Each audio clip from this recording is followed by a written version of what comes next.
Hola amigos, soy Metal Locuendo y hoy les traigo la historia de Ed Gein, el carnicero de Plainfield.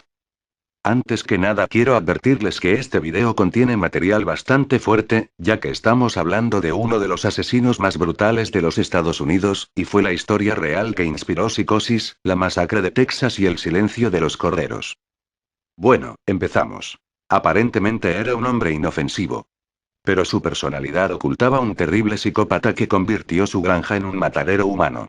Sus espeluznantes crímenes proporcionaron a Hitchcock las bases para su clásica película de terror Psicosis. En la tarde del 8 de diciembre de 1954, un granjero de Plainfield, en Wisconsin, entró en la taberna de los Hogan a echar un trago en esa fría tarde de invierno cuando descubre con espanto un gran reguero de sangre que cubría las tablas de madera del suelo. La propietaria Mary Hogan había desaparecido.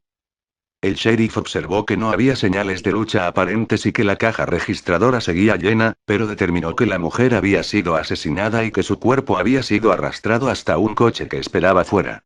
Los informes forenses tan solo confirmaron las conclusiones a las que había llegado el sheriff y no arrojaron ninguna luz sobre el caso. La desaparición de Mary era un misterio.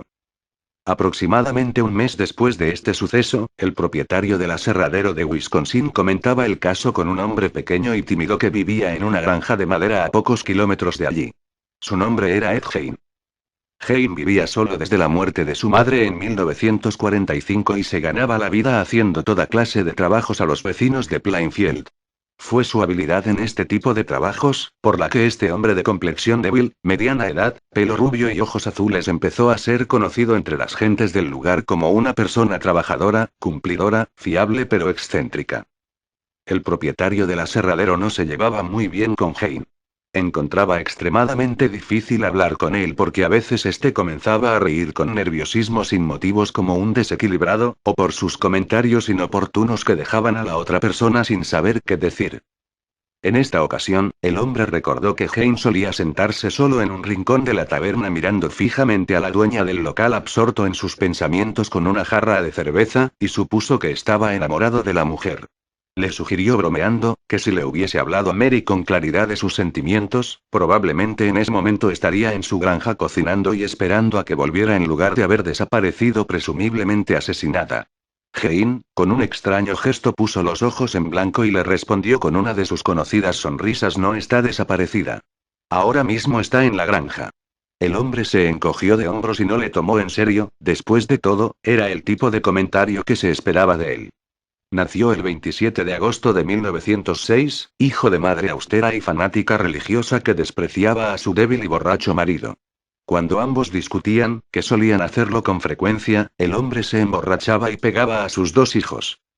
Desde el primer momento, la vida de Ed estuvo completamente dominada por su madre, quien se había prometido a sí misma que su hijo no sería nunca como esos hombres lascivos, ateos y alcoholizados que veía a su alrededor. Seguía una disciplina muy dura castigando a sus hijos, e incapaz de darles el consuelo y el amor de una madre. Hein no tuvo contacto con otros niños, pues todo el mundo suponía ante los ojos de esa madre una amenaza para la pureza moral de su hijo. Así durante 39 años hasta que la mujer moría víctima de un ataque al corazón, dejando tras ella un hombre dependiente, reprimido y solo, en un mundo que apenas comprendía. La mañana del sábado 16 de noviembre de 1957, Ed Gein asesinaba a la dueña de la ferretería del pueblo, Bernice Warden, disparándole una bala con su viejo rifle de caza del calibre 22. También en esta ocasión se llevó el cadáver en la furgoneta, dejando el suelo del local encharcado de sangre. Pero esta vez, habría un testigo. El libro de contabilidad.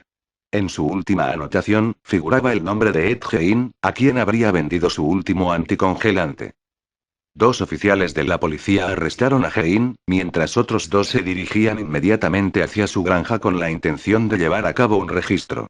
Al pasar dentro, el sheriff sintió como algo le rozaba el hombro, y al volverse se topó con un cuerpo decapitado de mujer con un profundo agujero en el estómago que colgaba del techo. Después de recuperarse del shock por el horror que habían presenciado, y tras pedir ayuda por radio, los dos hombres volvieron a la casa. El cadáver colgaba de un gancho por el tobillo y con un alambre le habían sujetado el otro pie a una polea. Habían rajado el cuerpo desde el pecho hasta la base del abdomen, y las tripas brillaban como si las hubiesen lavado y limpiado. No había duda que el causante de ese terrorífico espectáculo era una persona enferma. Era difícil de creer que un ser humano pudiera vivir allí. Por todas partes se veían montañas de basura y desperdicios, cajas de cartón, latas vacías, herramientas oxidadas, excrementos, revistas pornográficas, de terror y de anatomía humana, chicles pegados en las tazas y una dentadura sobre el mantel de la mesa. Más tarde, en cuanto llegaron más patrullas, se descubrió en el interior de la casa todo el horror que allí escondía. Había varios cráneos esparcidos por la cocina, unos intactos y otros partidos por la mitad y empleados como cuencos. Una inspección más detenida reveló que una de las sillas de la cocina estaba hecha con piel humana, como las pantallas de las lámparas, las papeleras, las fundas de los cuchillos e incluso alguna prenda de vestir, como un chaleco o un cinturón formado con pezones humanos. Entre los más atroces descubrimientos, se encontraron unas cajas con los restos humanos pertenecientes a diferentes cuerpos sin identificar, el corazón y la cabeza amputada de Bernice Worden en una bolsa de plástico, una colección de 9 máscaras de piel humana con el pelo intacto, de las cuales, 4 colgaban en la pared que rodeaba la cama de Hein, etc.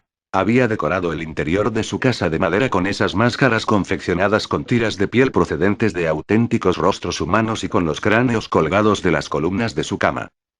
La única habitación de la casa que parecía normal era una sellada con tablones en la puerta y perfectamente ordenada. La de su madre. Desde que su madre muriera en 1945, 12 años antes, la habitación había estado cerrada con clavos como un sepulcro. Ed explicó a la policía después de su detención que después de su fallecimiento, su madre se mantuvo en contacto con él durante más de un año, hablándole mientras se adormecía. Dijo que había sido en esa época cuando desarrolló su fascinación por la anatomía. Le fascinaban los reportajes sobre la operación de cambio de sexo y se planteó el convertirse él mismo en mujer. Hein declaró que tan solo recordaba, muy confusamente, haber matado a Bernice Worden, y que los demás restos humanos que se habían hallado en la granja pertenecían a 9 cadáveres que había sacado del cementerio. Explicó que en los últimos años sentía de vez en cuando la necesidad de profanar tumbas, y que en algunas ocasiones incluso conocía a las víctimas en vida y se enteraba de sus muertes leyendo los periódicos. Luego, en la noche del entierro, se dirigía al cementerio, sacaba el cadáver y rellenaba de nuevo la tumba. Eso lo pudo comprobar la policía más tarde, cuando al exhumar las tumbas, algunas de las que Hein había dicho, se encontraban vacías. Muchos de los objetos domésticos y muebles que se descubrieron a raíz del arresto de Hein, procedían de las profanaciones de tumbas. Unas veces arrastraba cadáveres enteros hasta su casa, otras cortaba las partes más interesantes y se las llevaba como recuerdo. El 30 de marzo de 1958 la casa de Hein fue arrestada, después de correrse el rumor de que estaba destinada a convertirse en una atracción para turistas como la Casa de los Horrores. De todas formas, su camioneta Ford sobrevivió y se vendió en una subasta pública para ser utilizada en ferias locales con un letrero que anunciaba el coche de Ed Hein. Vea el coche que transportó a los muertos de las tumbas. Los médicos del Hospital Central del Estado deciden que el asesino no está capacitado para ir a un juicio y es internado hasta los años 68, cuando después de un juicio que duraría una semana, se le declara culpable de 2 asesinatos, pero al aducirse su locura, es de nuevo internado. El caso de Ed Hein es, desde un punto de vista médico, uno de los más complejos de la criminología. Voyerismo, fetichismo, travestismo y puede que necrofilia, integraban su personalidad. Sin embargo, a medida que se iba conociendo su verdadera historia se hizo evidente que esas perversiones eran meras manifestaciones de una psicosis profunda, un trastorno mental que tenía sus raíces en la relación anormal que tenía con la madre. Cuando los psiquiatras comenzaron a considerar las posibles razones de su comportamiento patológico, supusieron que se trataba de un caso de complejo de Edipo, que Hein estaba enamorado de su madre y que a raíz de su muerte se obsesionó en buscar a alguien que la sustituyera, pues se encontraron extraordinario parecido entre sus víctimas y su madre. De niño, buscaba el amor de su madre de manera obsesiva, que le era negado una y otra vez. Fue así como en su mente se desarrolló una nueva personalidad, una que odiaba a la mujer.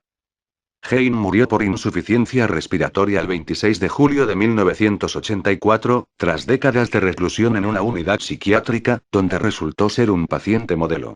En la actualidad, sus restos descansan en el cementerio de Plainfield, al lado de los de su madre,